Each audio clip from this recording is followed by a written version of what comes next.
What's up mga ka-Elpaday? So for today's video ay makikita nyo naman na bumibiyahe kami papuntang langit. Charis. So eto na nga, we are driving papuntang kabilang barangay lang for another food trip. Mga ka-Elpaday! And hey, we're finally here at our favorite tambayan, Tuwing May Pera. Charis. As you can see in the video guys, tamang upo lang muna kami kasi kaka-order lang namin at hinintay namin na may serve na.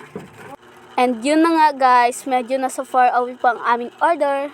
May lang guys, medyo matagal pa bago maluto eh. So, we have decided na lang umakyat sa dike kasi hinintay pa namin si Shena.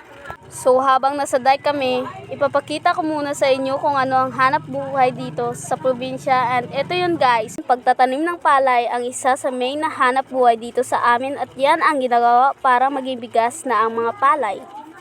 Okay, let's move forward na. Charis. And so, habang naghihintay pa kami kay Shena, ay nag-decide na lang akong i-film ang sarili ko.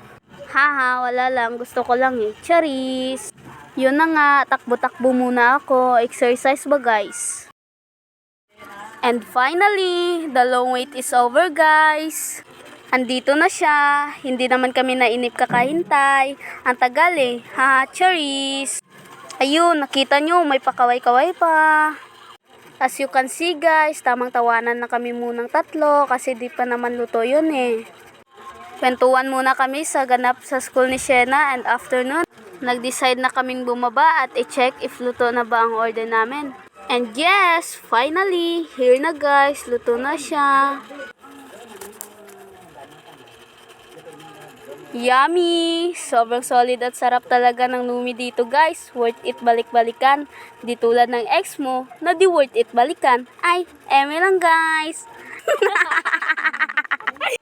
So tara na guys, chibugan na. Kain guys. Sobrang solid din ng lumpiang Shanghai nila dito guys. Ang sarap. Mukhang mabubusog ako nito. Worth it yung presyo guys at worth it din yung pagkain. Sobrang nabusog talaga kami.